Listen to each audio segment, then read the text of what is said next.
Published 5:56 Eastern Standard Time, the 25th of January 2018. Updated 8:03 Eastern Standard Time, the 25th of January 2018. To Andy Murray and Joe Konta add Kyle Edmund as a third significant British figure at Grand Slam level, but there was to be no dream run into the final of the Australian Open. Uncharacteristically tetchy and seemingly restricted in his movement in the third set, Edmund was well beaten 6-2, 7-6, 6-2 in 2 hours, 18 minutes by Croatia's Marin Cilic, who was left awaiting Friday's winner between Roger Federer and Ian Chung. This was the world number 6 versus the world number 49, with a huge gulf of experience, and on the night it showed. It was asking a lot of Edmund to slay another giant. Kyle Edmund's heroic bid for a first Grand Slam title has come to an end after he was defeated in straight sets by Marin Cilic. Edmund was competing for a place in the final after overcoming Grigor Dimitrov in the Australian Open quarter-final. The 23-year-old was frustrated in the first set, with his Croatian opponent proving too much in their opening matchup. Cilic, the giant Croatian star, was the first to break in the first set in his bid to reach his first ever Australian Open final. The Grand Slam semi-finalist makes his way back to the Melbourne changing room following his straight sets defeat. The feline Cilic played a smart match, diffusing the now infamous Edmund forehand, and his own flatly hit ground strokes were equally as potent, especially when the odd hobble crept into the Yorkshireman's stride. It has still been a remarkable fortnight for him, and there is the consolation of £512,000 prize money and a new mid-20s ranking that will see him seeded for the French Open and most likely Wimbledon.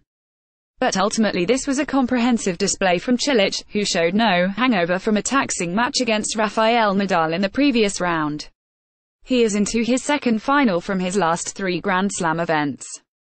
Edmund, gaining more support from an Australian crowd than any Englishman has done here in recent months, can reflect with pride on what he achieved during what hopefully is the temporary absence of Andy Murray. He had given immediate notice that he was not going to be overwhelmed by uncorking 2 groundstroke winners off either flank to get 2 breakpoints in the very first game. In an indication of Cilic's stubborn resolve, both were saved with service winners. Edmund, pictured playing a backhand return at the Rod Laver Arena, lost the first set 6-2 after a slow start to the match. The Brit argues with the umpire after disagreeing with a decision given against him during an entertaining second set after a point was awarded to Cilic. Edmund made his feelings known towards the Australian Open umpire. The match referee was called onto the court to speak to the umpire as Edmund continues to argue his case. On Thursday, Edmund claimed he was put off by the line judge, and made this known to the match referee, but decision wasn't overturned. The Croatian set his stall out to trade backhands with the British number 2, and successfully pinned him into the corner to shut off the explosive danger of his forehand. The result in the 6th game was 2 Edmund errors on his weaker flank that gave him the break. Edmund had previously had on-court treatment on his shoulder and upper spine in this tournament, and something was looking tighter as he lost 4 games in a row. At the end of the set he requested a medical timeout and left the court, although it was not immediately obvious what for. He served an ace at 1-2 to save a breakpoint, but was looking for inspiration, and used an almost McEnroe-esque maneuver of firing himself up by rowing with the umpire at the start of the 5th game. Annoyed that an out call had disrupted him on an overrule, he demanded to see referee Andreas Egli after getting into a prolonged argument with umpire John Blom.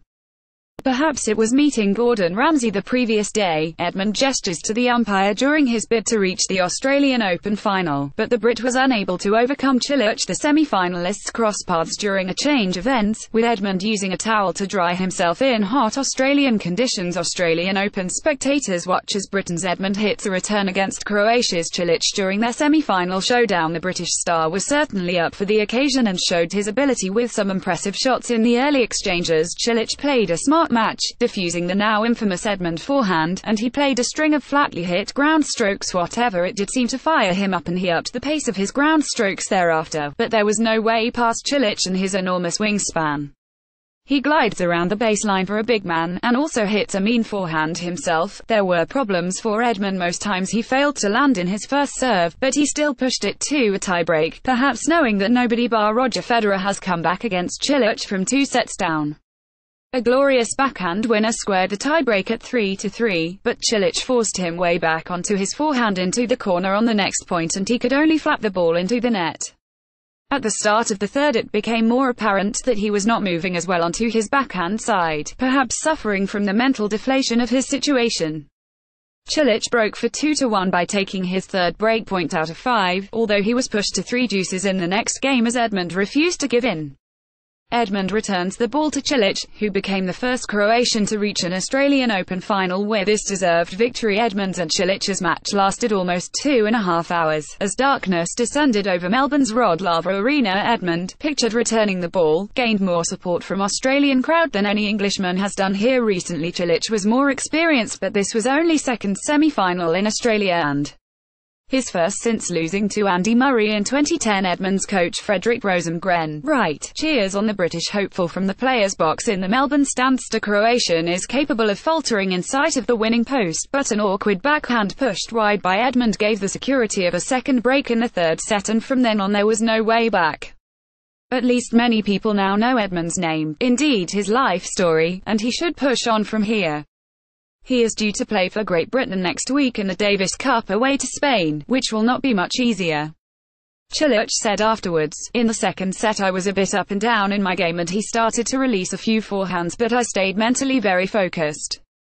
I noticed in the third game in the third set he let a couple of balls go, so I saw with his movement he was a bit restricted, so I tried to move the ball around." The Croatian suggested Edmund will be around for some time to come.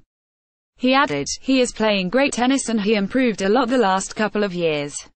He had an extremely tough run to the semis and it left some scars on his body. Definitely he has got a bright future and we will be seeing a lot of him around." Cilic greets Edmund at the net following his hard-fought victory over the British number 2 in the Grand Slam semi-final. Edmund is due to play for Great Britain next week in the Davis Cup away to Spain, which will not be much easier. There was plenty of support for the Croatian on Wednesday, with these fans showing their appreciation during the match. A female British supporter waves the Union Jack flag while watching Edmund attempt to reach his first ever Grand Slam final. A stunning general view of the impressive-looking Rod Laver Arena, with the sunset providing a picturesque backdrop.